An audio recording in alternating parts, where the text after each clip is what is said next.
Do I look like a barefoot shoe wearing kind of gal? Dude, I just don't think they're cute. I can't do it. That's what she said. What if I told you your shoes might be making you weaker, or that you could get better results just by changing up your footwear? In this episode of The Chalene Show, I'm going to share with you my foot journey, what my experience has been in the past, my favorite shoe brands, the things that I've tried in the past, how I've changed my exercise, why I have since changed the type of shoe that I'm wearing, my experience having worn a minimalist barefoot shoe, a five-toe shoe, whatever you want to call it. I've been wearing those for more than 30 days now. I'm going to tell you the things that didn't go so well, problems I have with the shoe. I'm going to tell you what I love about the shoe, and I'm also going to tell you what I'm going to be doing moving forward. And if you're someone who's considering doing a barefoot shoe and wondering if it's appropriate for walking, I'm going to share with you my personal experience and give you the full details, my honest review. I first want to address the things that I personally have opened my eyes to when it comes to footwear.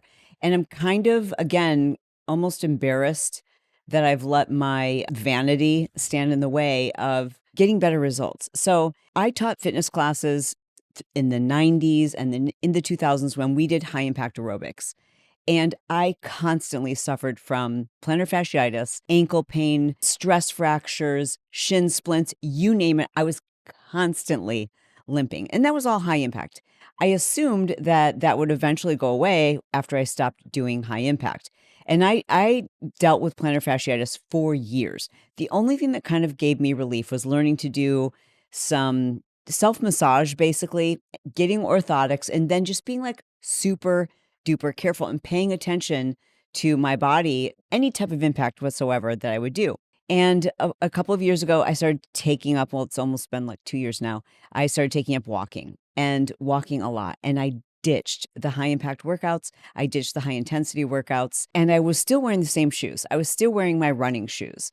I became quite addicted to the very thick cushioned, I'll just tell you brand wise, I love Nikes. I didn't love Nikes because of the way they made my feet feel. I love Nikes because I'm a brand loyalist, because I like the look. I like the image. I like the cute colors. And I really, really loved that thick platform. When I was shopping for athletic shoes, I would walk in and I would ask the sales associate, which one of these has the most cushion?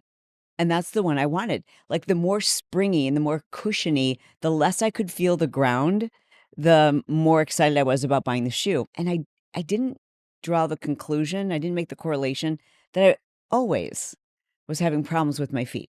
Always. I just thought, well, I've just got to find a shoe with more cushion, despite the fact that I wore orthotics in every pair of my shoes, and I would go get custom orthotics made every single year. Fast forward, I start doing a lot of walking. I start upping my steps per day from 10,000 to 15,000. And then eventually I went up to 20,000 steps a day.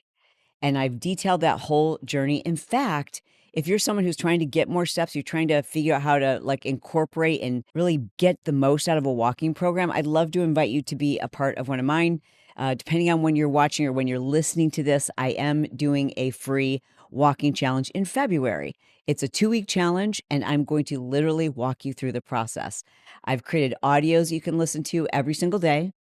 So while you're walking, I'll be in your ear, kind of coaching you through it, talking to you about good form and how to make these habits and how to make these things, how to make these changes really stick. Ideally, I've created this for women, but I mean, anyone could do it. But I do talk a lot about women who are specifically perimenopausal to menopausal. We talk about like, your hormones and stuff like that. But I also give you meal plans. We talk about intermittent fasting. I also give you recipes and a few of my lower body full strength training workouts. So, I mean, like it's free. So why wouldn't you do it?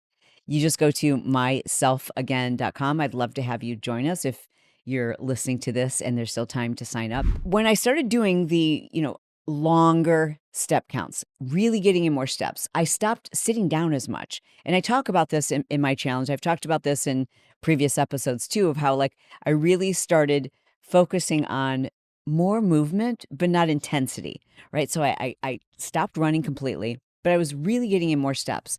And what I found is my feet were destroyed. In fact, I did an episode talking about some of the negative side effects of walking that many steps per day. And I have to say, for me at that time, one of the biggest downfalls was that my feet were like destroyed. First of all, I bought these like silicone covers to wrap around each one of my toes to kind of separate my toes. I did that also so I wouldn't have as many blisters or just kind of like thick calloused skin on my feet, and that's like not cute. You know what I mean? Like I want to have cute, delicate, soft feet. I don't want my husband to get in bed at night and think that he's like, with a gorilla or something. Like my feet were so dry and sore and blistered, and not to mention the fact that I was getting a lot of like ankle soreness, and I wasn't getting plantar fasciitis, but I could tell that like my feet always felt jammed. So I started going to a physical therapist, and he was like constantly going like, I think you should think about the shoes that you're wearing. It's like your feet are getting jammed or something. Like there's, let me watch you walk. And so there's always a problem with my gait. And he said, I really think a part of this might be your shoes.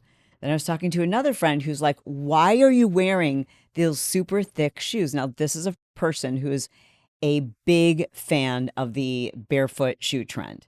And I'm like, I wear them because they're cute. And my audience always wants to know like which shoes to be wearing when you're trying to get in extra steps. So that's when I stepped away from Nike and I started testing New Balance, Adidas, On Cloud. I can't even think. I've tried every shoe in the last year that you can imagine, just about every shoe. And every single one of them, I would get excited about it and go like, okay, no blisters. My feet feel good. They didn't fall asleep as much. But every shoe that I've worn, I can't even think of a shoe that I've ever worn other than the ones I'm about to tell you about, that at some point, like my toes didn't feel like cramped or start to fall asleep. And even though they were cute or some were wider than others, some were more comfortable than others, eventually there was still some kind of an issue. So I decided to take a challenge after interviewing one of my guests here, Mark Sisson, who is the founder of a barefoot shoe company called Peluva. And I told him flat out, I'm like, do I look like a barefoot shoe wearing kind of gal? Like, dude, I just don't think they're cute. I can't do it. And he's like, just take a look at these. And so I'll show you a pair of them. But the saving grace for me was like, okay, of all the barefoot shoes, like, especially the ones with the toes, right? Where you can see the 5 toes. I'm like, these are pretty cute. I mean, I still don't like the fact, I'm going to be honest, that I can see the toes, but like, let's set the vanity stuff aside for a moment. So I promised him that I would wear those for 30 days and report back. And I did. I wore them. And the first mistake that I made was that I didn't go slow. I put the shoes on, and the very first day I walked an hour in them. Well, you shouldn't do that, especially when you're normally going from like this big, cushiony, marshmallowy shoe where you can't feel the ground to a very minimalist shoe. I felt like my feet and my legs, everything felt tired. Nothing hurt, no blisters, no numbness. My toes didn't lose sensation. None of the things that normally happen when I wear a new pair of shoes, except fatigue. And the reason why is because I didn't do what he had suggested, which is to go slow. Start by wearing them for like 15, 20 minutes. Start first by wearing them around the house. So my first suggestion to you, if you're someone who walks a lot and gets a lot of steps in, if you're someone who struggles with knee pain, ankle pain, all those things, obviously I'm not a doctor, I'm not a podiatrist, so I can't tell you must try these, but it's certainly worth the investment to give it a shot. And I would start by just wearing them around the house. In fact, I would start, if you're someone like me and before I started wearing these shoes, I was always in shoes. If I wasn't in a heel or a wedge of some kind, I felt like I was falling backwards. Even in my own home, I was never, ever barefoot, ever. I always had some kind of a shoe on, and usually a really thick shoe with a big wedge, if not a heel, or my really thick, high, walking tennis shoes. And if that's you, if you're not someone who regularly walks around barefoot, if you're someone who's always in a shoe, especially a shoe with a lot of support, or you wore an orthotic, I would start by just standing at your standing desk barefoot. I would be barefoot in your home. I would start by walking outside in the grass, and I would spend like 20, 30 minutes a day just being barefoot and increase that and increase that. And then once you try the shoes, I would just start with like 10, 15 minutes at a time. Ladies and gentlemen, we interrupt this broadcast to bring you a very important message. My mom says I need more subscribers. You've seen my mom, right? Like, this is my mom and I doing Zumba together. Anyways, She would like for me to have more subscribers. And so I'm going to ask you to do your good deed for the day and just double check and make sure that you're subscribed. And while we're at it, if you could smash that like button, that's what they always say. You don't have to smash it. Even if you just tap the like button, that would make me and my mom so happy. Go Margie. Look at Margie doing Zumba. How cute is she? Okay, back to the show. The best part about these shoes is they are so lightweight. It's the lightest shoe you will ever own. I think it's like something like 7 ounces or something. Eventually, what I did after the first time I walked in them for an hour and my feet were and my legs were just like so tired, I took them with me because they're so light, just tied the shoelaces together and first walked, like the majority of my walk in the normal shoes I wear. And then I switched into the Peluvas. And eventually I extended that and extended that and extended that to the point where I could wear them for an hour and felt great. Then I could wear them all day and feel great. I could wear them at the gym and go through leg day and feel great. And I just have to tell you,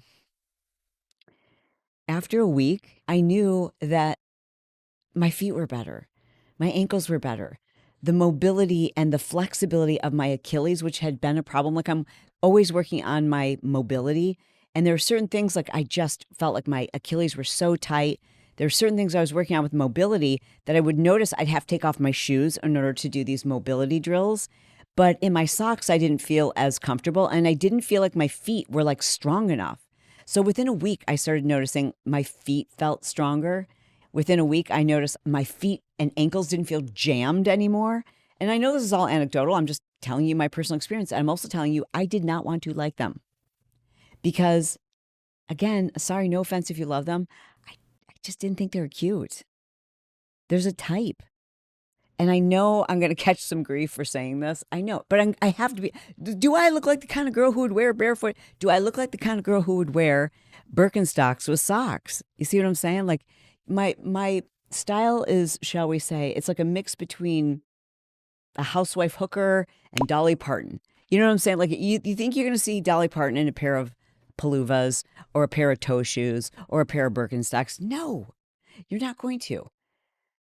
Unless, of course, she wants her feet to be nice and strong and not have any problems when she's walking. And so that's what I mean by I was like in trouble because now I'm like, son of a gun, dang it. I didn't want them to make me feel so much better. Anything we wear, we're telling the world what to think of us. We make like I'm making a statement by wearing giant hoops and long blonde hair and a pink, like I'm making a statement. You see what I'm saying? And so, yeah, I had to kind of get over that. And I'm just going to be honest and tell you, I don't know that I'm all the way over it because it still kind of bugs me that I can see the toes. So then I bought, don't tell the owner of Peluva, but then I bought another pair of, and I'm not going to say the brand name because they weren't great. They already wore out. I bought another pair of Minimalist shoes. It's a newer brand, I'll tell you that. So I would alternate between the two of them, and I would wear the other brand when I was going to the gym to do upper body. Now, when I do lower body, I'm like, I have to wear those. It's so much better. You can feel your toes gripping when you're doing squats, for balance, doing one leg deadlifts. Everything when it comes to lower body is better in those shoes when you can actually feel what's happening with your toes. So I started, wearing the other shoes and they wore out within 30 days. I was like, they were just poorly made. In fact, I recently had a reflexology session from this woman who she is a professional reflexologist. She trains other people on reflexology. She's certified. She's amazing. She's the best of the best of the best. And this feet are her obsession. And she walks in and she's wearing the shoes with the toes. Now there's another brand. I think they're called Vibrams. There's no way. I just couldn't do those. And apparently those have a thinner sole. This shoe, the Peluva, is kind of a cross between that Vibram shoe, which is apparently much even thinner on the bottom. This one's really thin. You can feel what you're walking over for sure. And you're able to articulate each one of the toes, which is why it makes such a big difference when you're doing anything that requires balance or requires you to be able to feel the ground. So most shoes put us in this anatomical position where we're almost slightly leaning forward like we do in a pair of heels. They also squeeze our toes together. the shape of my foot in 60 days. I mean, I wish I'd taken close-up pictures of it. I can just tell my foot is changing. Like it doesn't go into my very pointy toe heels as easily anymore because they really do. It's like modern age foot binding. If you think about it, our shoes they're just not shaped the way our toes were designed. We're really designed to have the ability to articulate each one of our toes and to be able to splay the toes. The more stack height on the shoe, okay, so this is the more cushion, it changes the rate of loading. It speeds us through pronation. This is very important. So the more stuff I have, it's going to change the rate of loading. Most athletic shoes are made with a very thick sole with a heel that's higher than the toe box. So it kind of lifts your heel up and puts your toe down, which kind of propels you forward, which gives you this kind of unnatural posture, which is having a detrimental effect on our posture. So if you're someone who's working on your posture, one of the things I noticed right away when I started wearing these shoes is I almost felt like I was falling backwards. And my husband noticed, he's like, "You're standing so much taller, your posture's better." I'm like, "Really? I feel like I'm falling backwards." It's because I've become so accustomed to kind of like this forward lean that we adopt when we're wearing those thick cushioned shoes. Those thick cushioned shoes are also very inflexible. So your toes aren't moving. That's why so many people talk about their feet falling asleep. You get bunions. It's not uncommon for people to have plantar fasciitis because the muscle in the sole of your foot isn't working. Your shoe's doing everything for you. So that muscle becomes weak. It's like wearing a cast and then trying to do bicep curls. Like you can't because those muscles, that part of your body has been immobilized. That immobilization leads to a weakness of the muscles. The same way if you were wearing a cast, the muscle atrophies. So that is why our feet, our ankles, and all those little teeny tiny muscles that we use for balance, they don't get used the way that they're supposed to. So they get weaker. And it's a real problem, especially as we age. It's so important that we have that proprioception in the bottoms of our feet, feeling those things, which is the way we've evolved. We have evolved to be able to feel the ground, and that sends messages to our brain. It tells different muscles and different things to fire in our whole body. And our whole anatomical chain starts at our feet. What's really important with a minimalist shoe is that it has a 0 drop heel. Now these shoes, the way they've been designed, it looks like you've got this cushion right here, but that's just an illusion for vanity's sake. It's for people like me who are like, yeah, I don't want to be seen in a barefoot shoe. So this really isn't, your foot is actually down here. And so there's what's called 0 drop, which means that your heel isn't sitting up higher than the ball of your foot. They're on the same plane. And that's going to make your arches stronger, and it's going to feel significantly different if, again, you've been used to wearing, the shoes that we all see everywhere that are so popular right now that look like a big giant mattress on the bottom of your foot. What's funny is I used to see people in like the toe shoes and think, oh boy, those are so silly. Now when I see people in the shoes that I was wearing just like not too long ago with the big, thick, chunky heels, I just think they look so silly. I don't know, especially when I see a guy wearing them, I'm like, those are so silly. Like it's such a trend, and they're really not great for us. Now, in some conditions, they are. So if you are a long distance runner, if you are somebody who's working on speed, then yeah, that cushion might be appropriate for you. There's a reason where you might want to wear those types of shoes. But if you're walking, if we're talking about you getting in more steps, those really thick soles are not doing you any favors. Now, when it comes to this barefoot trend, the good news is there's more and more variety out there. So if you are not a fan of the shoes where you can see the toes, I understand that. There are shoes that come with a much wider toe box. And that's the key, because our toes were not meant to be scrunched into a triangle. In fact, it should look like an inverted triangle with our heel being narrow and the shoe going wider. You want a really wide toe box, not a wide shoe. There's a difference between a wide shoe and a shoe with a wide toe box. A wide toe box should allow you to articulate each and every one of your toes. And ideally, you want a shoe that has minimal cushion. What our foot does sends messages to the rest of the chain. So, if your foot is pushing off on something and you can't feel the ground, you might strike harder on your heel, and all that impact is not great for the body. Like, it's our feet that tell us how to respond to protect the rest of the body. So I do think it's really fantastic that there's so many shoe companies now that are making a minimalist shoe. But I'm here to tell you, it does take a little bit of a transition time. And certainly the more you are accustomed to wearing very thick shoes, platform shoes, high heels, etc., that transition time might take a little bit longer. Transition time might take a little bit longer if you're just not as fit as you'd like to be. So go slow. But let me just say from firsthand experience from someone who did not want to like these, I truly believed that they were going to be horrible for me. Because in the past, even just wearing a shoe without my orthotic in it, I just felt like I was in so much pain. So I couldn't imagine not only wearing a shoe without my orthotics, but a shoe that had like almost no cushion to it and was wide and flat. And shockingly, my feet feel better. My ankles feel better. My knees feel better. My back feels better. My posture is better for me personally. I will not go back. You've heard it here. I won't go back to those thick cushioned tennis shoes. In fact, I've donated almost every single one of them. I've got a few just in case I need them. The other thing that I wanted to mention is like fashion is a thing for me, right? So even when I go to the gym, I like to look cute and updated. And so right now the style is to wear like a crew sock, right?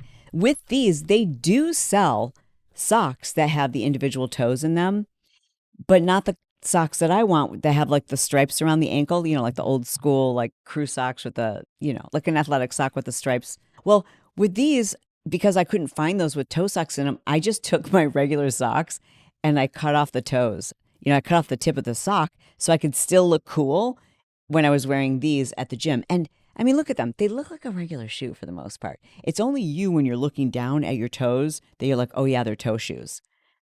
And it has sparked up a few interesting conversations. So if you're into that, that might be another reason why you want to get them. So all that to say, I really do love them. And I don't love the fact that you can see the toes. It's just a vanity thing. I'm not saying these shoes are right for everyone, but I haven't met someone yet, including my husband, who he also got a pair, and I bought another pair myself. I just got them. Let me show you. So this is the white pair. You see, like from the side, you're like, oh, from the side, oh, that's just a normal shoe. But then you see, it's their toes. But like, I feel like the white camouflages them a little bit better. But anyways, so Brett got a pair too, and I have not yet met a person who's tried these that isn't like they'll never go back. They're very reasonably priced. And this is not a sponsored video, by the way. Not at all. I promise you. I told Mark Sisson when I interviewed him, I'm like, I would love to get a discount code because I know if I talk about them, people are going to want to buy them. But this is not sponsored in any way, shape, or form. And I also told him I'm going to have to tell people whether I like them or not. Because at the end of the day, if I don't have your trust, what do I have? Right? Like, I have to be able to be honest with my audience because there's no other way to be. And plus, I have a horrible memory. So unless I tell the truth, there's no other way to do things. That's my personal belief. And so, yeah, I'm always going to tell you the truth the same way I would tell my girlfriend the truth, right? And so you're one of my friends. I'm going to tell you, I love them. They're a game changer for me, but I don't like seeing my toes. There, I said it. I don't like seeing other people's toes. So yeah, that's it. They've got a lot of really, really cute colors and styles, etc. Anyways, I'd like to design my own signature pair. Maybe we can make that happen. Now, I know an obvious suggestion for me is like, well, Chalene, if you don't like seeing the toes, well, then just get, another pair of zero drop barefoot shoes that just have like a really wide toe box and they look like a normal athletic shoe. I have a pair of those. I bought a pair of those. They just don't spread my toes the same way. They just don't feel the same. I mean, I think that's definitely 1,000% a better choice than what I was wearing before. But there's something that's kind of interesting about feeling your toes spread because you really have to put each individual toe into each one of these little, whatever you call them, toe boxes. Are they called toe boxes? Toe spaces. I don't know. One more recommendation. When you're putting these on for the very first time, it's not a whoop. You don't just slide your feet in because for most of us, we're used to our toes being crammed into this very tight, narrow toe box. And so your feet have kind of become deformed that way. I mean, some people have bunions from this. And so the first time you put your toes in, you kind of have to like think about separating your toes and kind of like think about it, almost like the way you would put your hand. Have you ever put your hand into a mitten that has individual fingers inside the mitten? And you're like, wait, am I in the right hole? Oh, that's what he said. That's what she said. I do apologize. I mean, I couldn't help it. Oh my gosh. No. Wait, let me do no, never mind. I just want to try. I'm not Get your toe in interested. there. I am not interested. Let me just try. Oh my God. Can you get your big toe in there? Okay, kind of. Yeah, they're too long. They're too long. My little toe ends here. My little toe ends here. It really does. There's the end of my little toe. There's the next. I know they're like curled up underneath. They won't. No, they're here. Oh, they're so you just see here. them. These are just too big. These are way too big. There's the top of my big toe, and then it goes down from here, Okay. here, and. Okay, so it's kind of like that, where you're trying to get your toes into the right hole. And then eventually it gets very easy. But I do recall the first couple of times when we were putting on these shoes, Brett and I, he would get like kind of frustrated. He's like, I can't get my foot in this left shoe. And, you know, if you just kind of relax and you're like, okay, spread my toes, and you think about it, it does get much easier. But, you know, again, I'm here to like tell you all the good, the bad, the ugly, and the amazing. Also, I noticed that my gait became a little bit shorter. And at first I wondered, is that because I'm walking differently? Am I imagining this, or is this really happening? Am I walking with a shorter gait?